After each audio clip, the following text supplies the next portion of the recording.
O programa a seguir é livre para todos os públicos.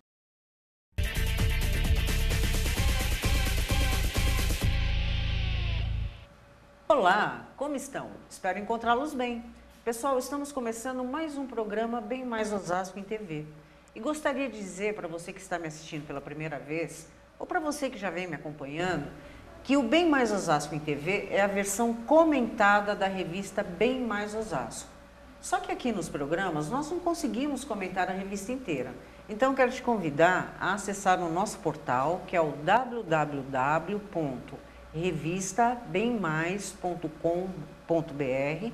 Nele você tem como olhar a revista no formato online, vai ver na íntegra, vai verificar qual é o ponto de distribuição mais próximo, lá no íconezinho distribuição, ou ainda, se preferir, pode entrar em contato através do faleconosco@revistabemmais.com.br ou ainda pelo telefone, que é o 35 34 93 10, e solicite sua assinatura. Pessoal, hoje o nosso convidado, ele foi entrevistado para a sessão Cidadania deste mês. Ele é o Ramiro Antônio Vaz, ele é formado em Administração de Empresas e atualmente é diretor de manutenção, conselheiro e monitor de cursos do Instituto Espírita Obreiros do Bem. Ele é tesoureiro, conselheiro da União das Sociedades Espíritas do município de Osasco e também é vice-presidente do Lar Jesus Entre as Crianças, projeto que tem como objetivo amparar crianças carentes e suas famílias. E assim, ele consegue proporcioná-las uma educação melhor e um futuro mais digno também, né? E nos falará sobre essa instituição. Sendo assim, senhor Ramiro, super bem-vindo no nosso programa. Boa tarde. Boa tarde. Sinta-se como se você estivesse no próprio lar. Muito obrigado. Boa tarde a todos que nos ouvem, né, e nos veem. Fico à disposição. Então tá, eu acho que para a gente começar a entender bem o trabalho, né, explica um pouquinho o que é o Lar Jesus Entre as Crianças. O Lar Jesus Entre as Crianças é uma instituição incluída no terceiro setor, né, onde estão as ONGs, ou seja, uma instituição de direito privado, sem fins lucrativos, né, e que atua exatamente numa área onde estão famílias em situação de risco e vulnerabilidade. Ok.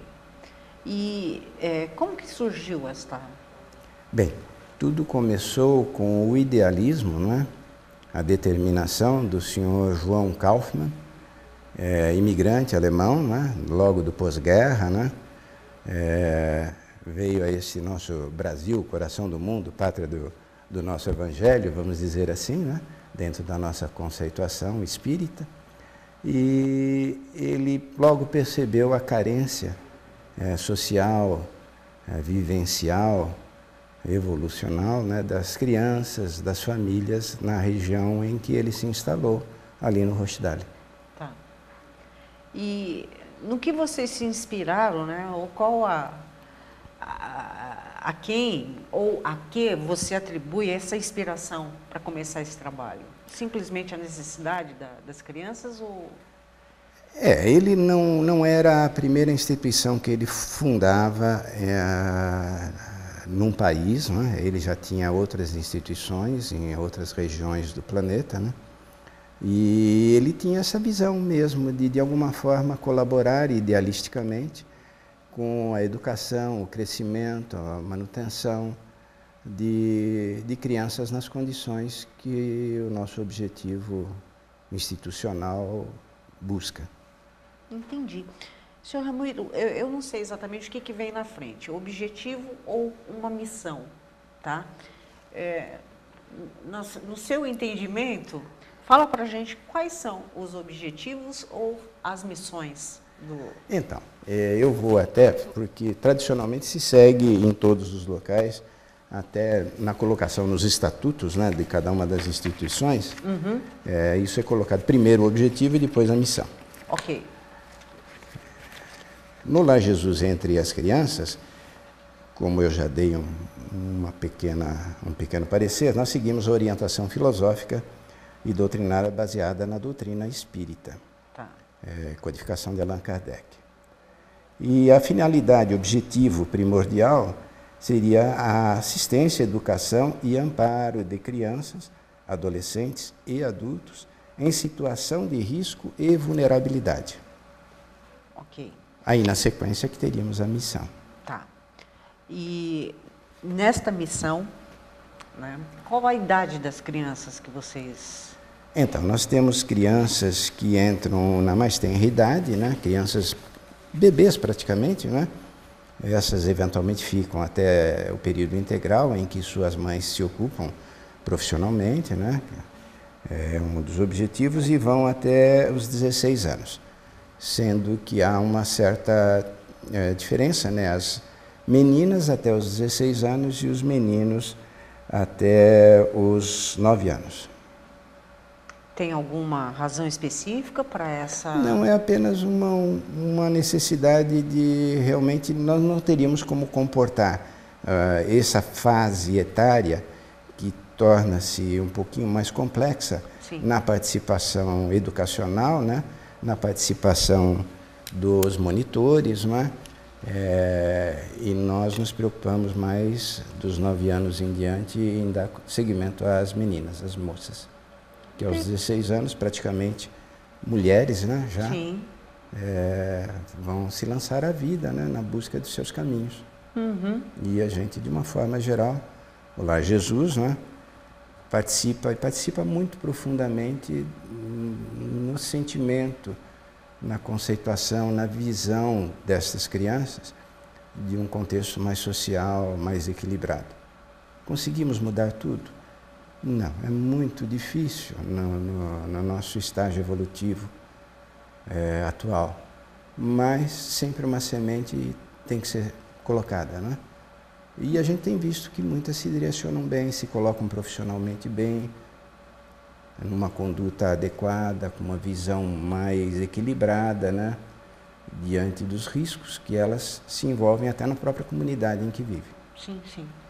Bem, eu tenho uma série de perguntas para fazer, só que se eu fizer uma pergunta agora, a gente está no final do primeiro bloco. Então, eu vou deixar uma tarefinha e quando a gente voltar do intervalo, o senhor executa. Pois não. Tá? A tarefa é a seguinte, explica para a gente, nas fases, né, nas diversas faixas etárias, quais atividades são aplicadas para cada criança na sua fase. Claro. Tá ok? Pessoal, não saiam daí, quando a gente voltar, vocês vão descobrir como é que é o trabalho deles lá. Tá?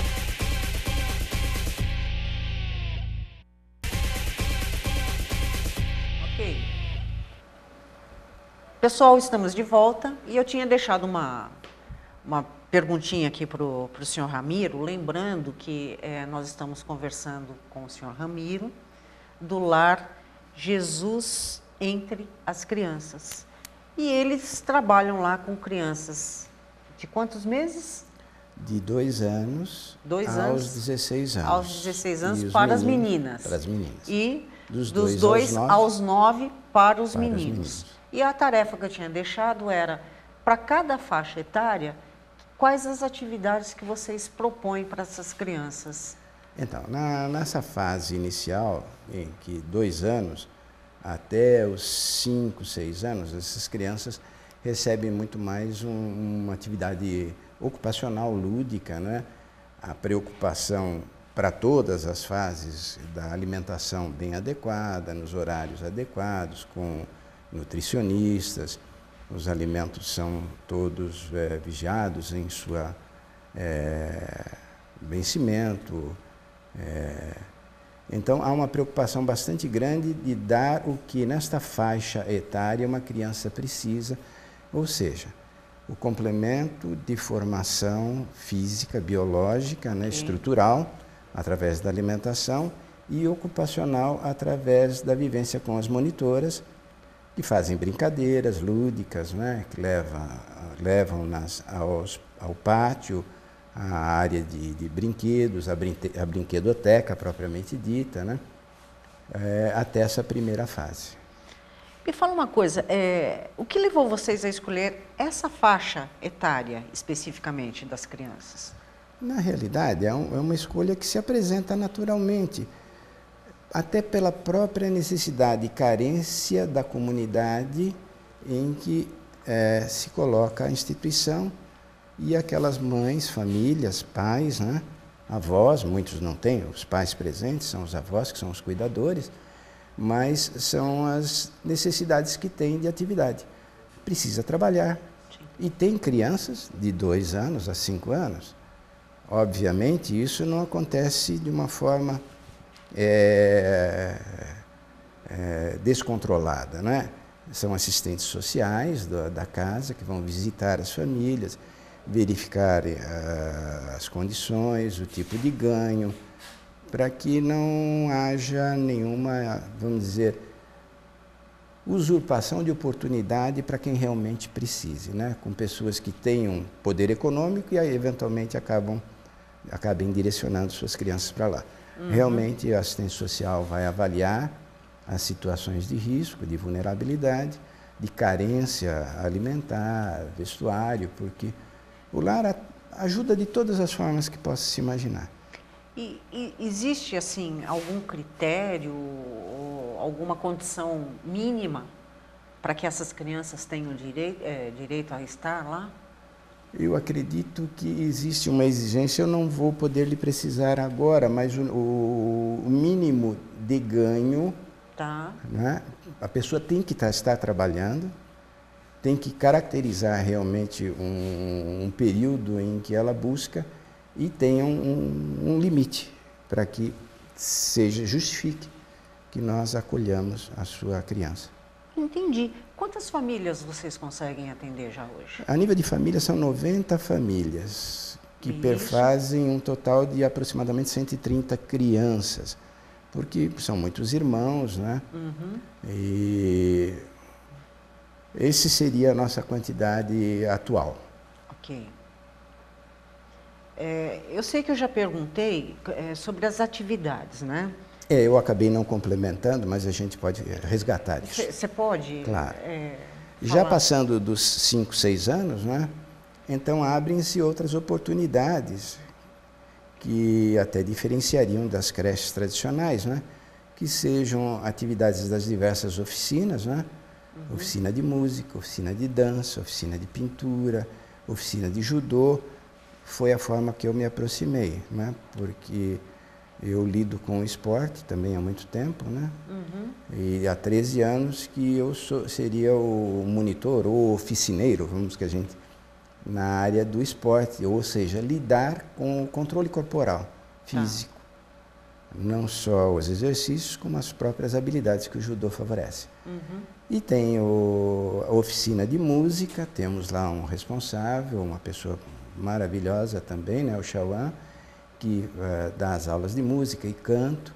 Temos na área do balé, na área de pintura, que é a senhora Odete, com talvez uma das mais antigas do lar, né? Assim, antigas no ótimo sentido, sim, né? sim. Que detém a tradição.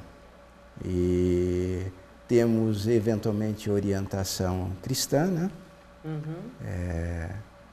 Ou seja, a gente tenta complementar aquilo que educacionalmente uma família deveria favorecer no âmbito geral da família brasileira, né?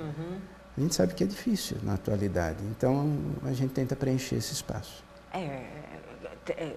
O trabalho, acho que é assim, com a intenção de levar uma estrutura que naturalmente deveria existir e que, infelizmente, pela correria de pai e mãe que trabalha, ou que às vezes nem convivem juntos, enfim. Exato. Né? Agora, me diga uma coisa, as meninas que vão até os 16 anos, elas saem com alguma formação profissional ou não? Não, nós não temos. Tivemos um período em que dávamos aula até e dispunhamos de unidades de computador para elas treinarem, mas elas saem e são eventualmente indicadas aquelas que se dispõem, que a família também permite, para um primeiro contato, estágios profissionais. Conseguimos professora de inglês, voluntariada também, não é? Que recebia mais ou menos 7 dessas meninas, moças, não é? Óbvio, fica sempre nessa idade que é muito exuberante, né, para jovens escolherem o que eu quero de fato fazer, né? Elas têm oportunidade, mas a gente não pode impor também a elas. Sim. Assim como nós damos assistência odontológica no local, temos o consultório, a doutora Eurica e a Nagmori dá essa assistência, com uma assistente agora, que veio inclusive do Obreiros do Bem, que é a Soraya, a doutora Soraya, dentista, e eventualmente as meninas também vão fazer estágios para aprendizagem, né? No lidar, no ferramenta com a área odontológica, né? Na medida do possível, a gente vai sempre tentando otimizar oportunidades que se possam abrir, né? No caso do curso de inglês, no caso do curso de estágio, né? A gente não consegue fazer com que todas tenham interesse. Entendi. Mas, na medida do possível, como a gente diria, né? Às vezes, entre muitos que a gente fala, a sementinha semeando na mão de um, crescendo, já valeu a pena. Já valeu a pena, exato. Bom, pessoal, não saiam daí, a gente volta com o terceiro bloco com mais informações. Até mais. Ramiro, me diga uma coisa, eu posso...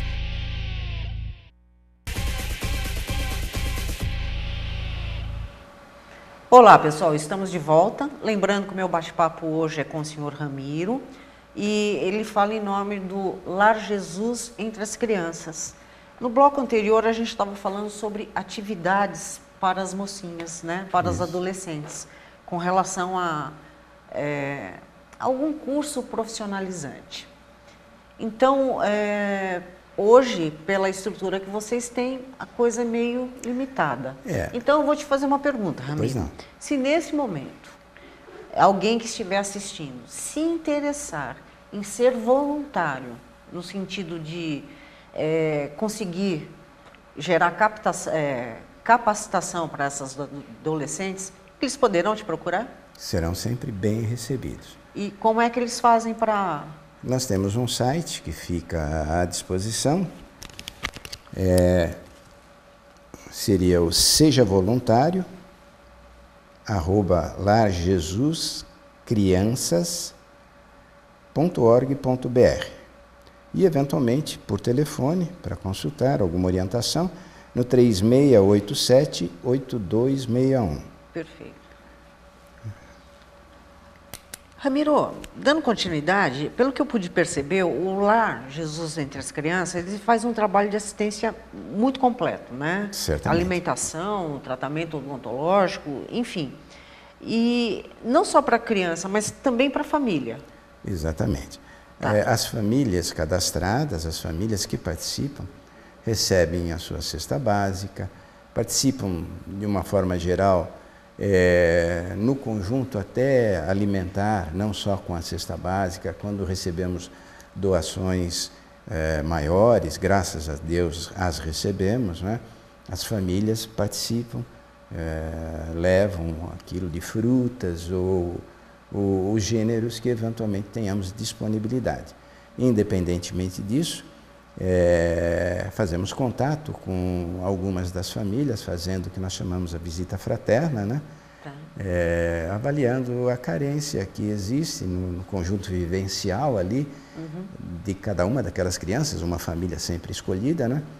E, havendo necessidade, até participamos de alguma forma, com alguma ajuda até física, né? Construindo, reformando alguma coisa que esteja num risco muito grande ou que esteja realmente impedindo uma harmonização maior. Perfeito. O que você acha que faz com que o Lar Jesus entre as Crianças se diferencie das creches comuns? No contexto total, tudo isso que nós buscamos numa aproximação essencial com as famílias que são cadastradas, que nós temos a honra de receber as suas crianças, né, para participar do processo educativo, porque a intenção é essa, é participar mesmo, é colocar uma semente de ser verdadeiro, de ser integral fazendo com que elas tenham uma vivência de conjunto, de participação, não só as crianças como amigas, mas as famílias também sendo convidadas para reuniões de pais e colaboradores. Quando falamos de colaboradores, entram todos os voluntários que participam nas oficinas e os funcionários que trabalham na instituição também. E essa diferenciação se faz na apresentação dessas oficinas de esporte, de judô, de balé, de música, de pintura, de orientação cristã. A intenção é realmente não ser uma creche, ponto. Entendi. Agora, enquanto você estava falando nessas atividades todas, eu estava aqui pensando, vocês se intitulam uma ONG. E aí, então, vem a pergunta, né? Como vocês angariam fundos para manter esse projeto funcionando? Então, são várias frentes que se apresentam.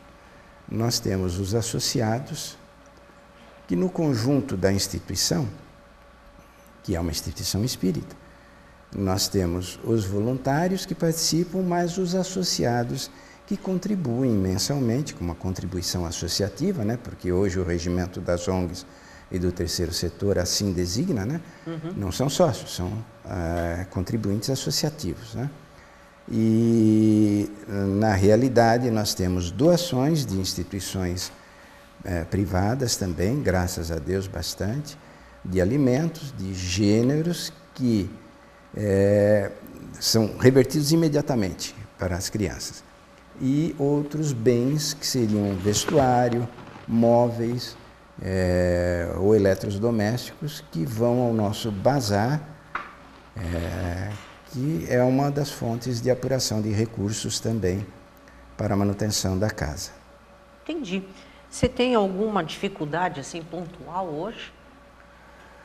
A dificuldade em si é muito mais social, porque o que mais nos incomoda, por incrível que possa parecer, é eventualmente a invasão, roubo, que às vezes acabam ocorrendo na instituição, por incrível que possa parecer, mas levam as coisas das crianças. Isso daí é uma dificuldade verdadeira que nós temos.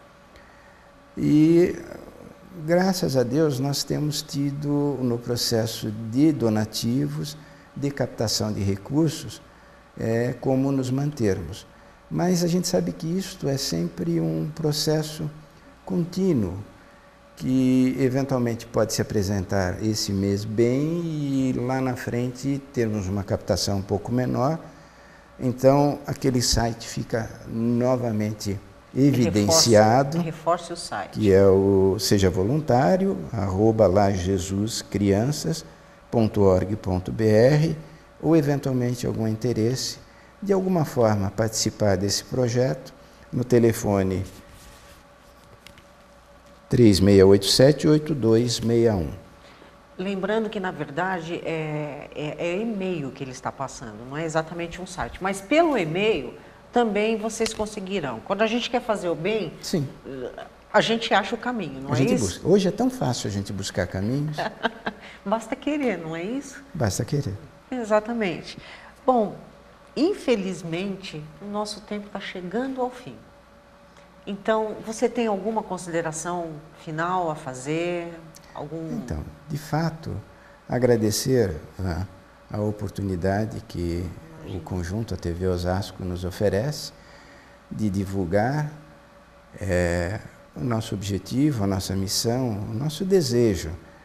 Porque, na realidade, muitas instituições antigas fazem um trabalho silencioso como o do lar.